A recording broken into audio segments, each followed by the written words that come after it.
ನಮಸ್ಕಾರ friends, welcome to my vlog. ಇವತ್ತು ನಿಮಗೆ ನಾನು ನಮ್ಮ ಗ್ರಾಮ ದೇವರು ಶ್ರೀ ಅಮ್ಮಿಗೇಶ್ವರ ದೇವಸ್ಥಾನ ತೋರಿಸ್ತೀನಿ, ಬನ್ನಿ ನೋಡೋಣ. ಮತ್ತು ಅದರ ಬಗ್ಗೆನೂ ತಿಳಿಸ್ತೀನಿ. ಇದು ನೋಡ್ತಿದ್ದೀರಲ್ಲ, ಇದು ತೇರಿನ ಮನೆ, ತೇರು ನಿಲ್ಲಿಸೋ ಜಾಗ ಇದು. ಇವಾಗ ನೋಡ್ತಿದ್ದೀರಲ್ಲ, ಇದು ಮಠ. ನೋಡಿ, ಇದು ಹೊರಗಡೆಯಿಂದ ಹೆಂಗೆ ಕಾಣಿಸ್ತೈತೆ ಅಂತ ಫುಲ್ಲು ನೋಡಿ.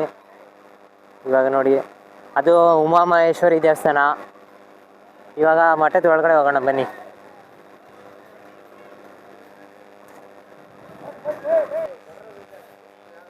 ಮಠದ ಒಳಗಡೆ ಹೋಗೋಣ ಬನ್ನಿ.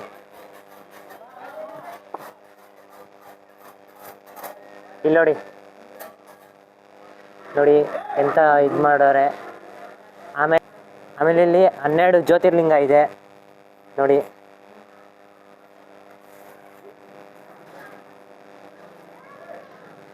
ನೋಡಿ ಎಂಥ ಸುಂದರವಾದ ಕೃತಿ ಮಾಡೋರೆ.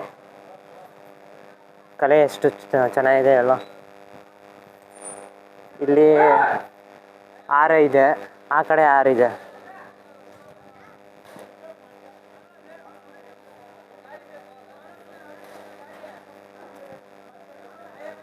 ನೋಡಿ, ಇನ್ನು ಇಲ್ಲಿ ಕೆಲಸ ಮಾಡ್ತವ್ರೆ. ಇದು ನೋಡ್ತಿದ್ರಲ್ಲ, ಇದು ದ್ವಾರ ಬಾಗಿಲು. ಇದು ನೋಡ್ತಿದ್ರಲ್ಲ, ಇದು ಗರ್ಭದ ಗುಡಿ. ಈ ಮಠದ ಬಗ್ಗೆ ಮಾಹಿತಿ ಕೊಡೋರು ಇಲ್ಲಿ ಸಿದ್ದಪ್ಪ ಅಂತ ಅವ್ರೆ, ಅವ್ರನ್ನ ಕೇಳೋಣ ಬನ್ನಿ. ಇಲ್ಲೇ ಅವರೇ ನೋಡಿ. ಇದು ಸುಮಾರು ವರ್ಷಗಳ ಮಠ. ಇದು ಪುರಾತನ ಕಾಲದಿಂದ ಬಂದಂಥ ಮಠ. ಆಮೇಲೆ ಏನೇ ಹೇಳ್ಬೇಕಂದ್ರೆ, ಇಲ್ಲಿ ಜೀವಂತ ಸಮಾಧಿ ಆಗಿದೆ ಈ ದೇವರು. ಆದ್ದರಿಂದ ಈ ದೇವರಲ್ಲಿ ಯಾವುದೇ ಕುಂದು ಕೊರತೆ ಏನೂ ಬರೋದಿಲ್ಲ. ತದನಂತರ ಈ ಕಲ್ಲು ಬಂಡೆ ಎಲ್ಲ ಹಾಕಿದ್ದಾರೆ. ಕಲ್ಲು ಬಂಡೆ ಎಲ್ಲ ಹೊರಗೆಲ್ಲ ಟೈಲ್ಸ್ ಜ್ಯೋತಿರ್ಲಿಂಗಗಳನ್ನು ಎಲ್ಲ ಅಳವಡಿಸಿದ್ದಾರೆ. ಹೌದು, ಇನ್ನೂ ಬೇಜಾನ್ ಕೆಲಸವಿದೆ. ಏನಿ ಕೃತಿ ಬಗ್ಗೆ ಏನಂತೀರಾ? ಈ ಕೃತಿಗಳನ್ನು ಆಂಧ್ರದಿಂದ ಬಂದರೆ ಕೃತಿಗಳನ್ನು ಮಾಡಲಿಕ್ಕೆ ಅವರೆಲ್ಲ ಚಿತ್ತಾರವನ್ನು ತೆಗೆದು ಆನಂತರ ಎಲ್ಲ ಡಿಸೈನ್ ವರ್ಕ್ ಮುಖಾಂತರ ಎಲ್ಲ ಹಾಕಿದ್ದಾರೆ. ಒಂದೊಂದು ಕಲ್ಲು ಮೇಲೂ ಒಂದೊಂದು ಕೃತಿ ಇದೆ, ತೋರಿಸೋಣ ಬನ್ನಿ. ನೋಡಿ, ಇಲ್ಲಿ ನಮ್ಮ ಕನ್ನಡ ಬಾವುಟ ಅನ್ಬೋದು, ಅಥವಾ ಭಾರತದ ಬಾವುಟ ಅನ್ಬೋದು. ಯಾವುದೋ ಇಲ್ಲಿ ನೋಡಿ, ಇಲ್ಲಿ ನೋಡಿ ನಾಗವೇಂದ್ರ ಶಿಲೆ. ಆಮೇಲೆ ಇಲ್ಲಿ ಬಸವಣ್ಣ. ಇಲ್ಲಿ ನೋಡಿದರೆ ಈಶ್ವರ. ಶಶಿ ಕರೆಕ್ಟ್. ನೋಡಿದರೆ ಇಲ್ಲಿ ಬಸವಣ್ಣ. ಈ ಸೈಡ್ ನೋಡಿದ್ರೆ ಫ್ಲವರ್, ಹೂವ. ಇದು ನೋಡಿದರೆ ಕಮಲ. ಇದು ಒಂದು ಚಿತ್ತಾರ. ಇದು ಸನ್ಫ್ಲವರ್ ಅಂದರೆ ಸೂರ್ಯಕಾಂತಿ ಹೂವು. ಇದು ಒಂಥರ ಹೂವನೇ. ಇದು ಕೆಂಪು ಕಲ್ಲು ನೋಡಿ, ಎಷ್ಟು ಇದೆ. ಸಣ್ಣ ಮುರ್ಗಿ ಕಲ್ಲು ಅಂತಾರೆ ಇದಕ್ಕೆ. ನೋಡಿ, ಇಲ್ಲೂ ಒಂದು ಚಿತ್ತಾರ. ಪ್ರತಿಯೊಂದು ಕಂಬಕ್ಕೂ ಚಿತ್ತಾರನೇ. ಆನಂತರ ಇಲ್ಲಿದೆ ನೋಡಿ, ಇದು ಒಂದು ಓಂ ಅಂತ ಹೇಳಿಬಿಟ್ಟು ಇದು ನಾಗವೇಂದ್ರ. ತದನಂತರ ಇಲ್ಲಿ ಶ್ರೀ ಇದೆ,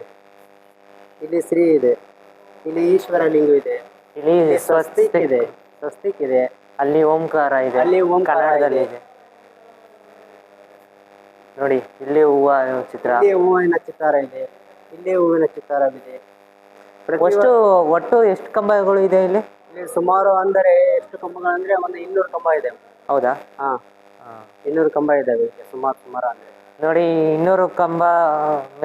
ಈ ಕಡೆ ತಿರುಗಿಸು. ಇಲ್ಲಿ 200 ಕಂಬ ಇದೆ ನೋಡಿ. ಒಂದೊಂದು ಕಂಬ ಮೇಲೂ ಒಂದೊಂದು ಚಿತ್ರ ಇದೆ ನೋಡಿ. ಮತ್ತೆ ಇದನ್ನ ತೋರಿಸ್ತೀವಿ. ಇಲ್ಲಿ ನೋಡಿ, ಇದು ನೋಡಿ, ತಪ್ಪಾಗಿಲ್ಲ. 2ನೇ ಹಂಪಿ ಅಂದರೆ ಒಳಗಾಡ ಅಂತ ತಪ್ಪಾಗಿಲ್ಲ. ಆ ಥರ ಶಿಲೆಯಲ್ಲಿ ಕಲ್ಲಿನಲ್ಲಿ ಕೆತ್ತನೆ ಮಾಡಿದ್ದಾರೆ. ಇಲ್ಲಿ ಇದರೊಳಗೆ ಶ್ರೀ ಟೈಪ್ ಚಿತ್ತಾರ ಮಾಡಿದ್ದಾರೆ. ಆ ಕಡೆಯಲ್ಲಿ ತ್ರಿಶೂಲ ಟೈಪ್ ಚಿತ್ತಾರ ಮಾಡಿದ್ದಾರೆ. ಕಲೆಗಾರರು ಇನ್ನೂ ಬೇಜಾನ್ ಕಲೆಯನ್ನು ಮಾಡಿದ್ದಾರೆ ಈ ಕಂಬದಲ್ಲಿ. ನೋಡಿ, ಇಲ್ಲಿ ನೋಡಿ, ಇಲ್ಲಿ ಕಂಬಗಳ ಮೇಲೆ ಎಲ್ಲ ಸೇಮ್ ಇದೆ, ಆಲ್ಮೋಸ್ಟ್ ಸೇಮೇ ಇದೆ ಎಲ್ಲ ಆಲ್ಮೋಸ್ಟ್ ಸೇಮೇ. ನೋಡಿ. ಓಂ ಅಂತ, ಮತ್ತೆ ಲಿಂಗು ಬಸವಣ್ಣವ್ರ ಲಿಂಗು. ಬಸವಣ್ಣ ಅವರ ಲಿಂಗು, ಇದು ಬಸವಣ್ಣ ಅವರ ಲಿಂಗು, ಕಲ್ಲಿನಲ್ಲಿ ಚಿತ್ತಾರ.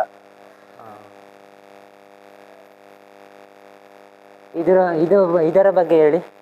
ಇದು ದೇವಸ್ಥಾನದ ತೊಟ್ಟಿಲು ಅಂತ ಹೇಳಿ.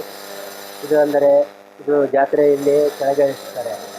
ಮಕ್ಕಳ ಆಗಿರೋದಿಲ್ಲಲ್ಲ, ಅಂಥವರು ಬೇಡಿಕೊಂಡು ತೊಟ್ಟಿಲನ್ನು ತೂಗಿದರೆ ಮಾತ್ರ ಮಕ್ಕಳಾಗುತ್ತೆ. ಹೌದಾ? ಬನ್ನಿ ಮುನ್ನ ಇನ್ನಷ್ಟು ನೋಡೋಣ. ಇಲ್ಲಿ ನೋಡಿದರೆ, ಇಲ್ಲಿ ನೋಡಿ ಗಣೇಶನ ಆಕೃತಿ ಇದೆ. ಇಲ್ಲಿ ಗಣೇಶನ ಆಕೃತಿ, ಇದು ಗಣೇಶನ ಆಕೃತಿ. ಇಲ್ಲೆಲ್ಲ ಸಾದಾ ಡಿಸೈನ್ ಇದೆ. ನೋಡಿದಿರಲ್ಲ ಎಷ್ಟೊಂದು ಕಲಾಕೃತಿ ಇದೆ. ಇನ್ನೂ ಇದರ ಮಾಹಿತಿ ಬೇಕು ಅಂದರೆ, ಮಾಹಿತಿ ತಿಳ್ಕೊಬೇಕಂದ್ರೆ ಇವಾಗ ನಾವು ಇನ್ನೂ ಕೆಲವಷ್ಟು ಜನನ್ನು ಕೇಳೋಣ, ಏನಂತಾರೆ ನೋಡೋಣ.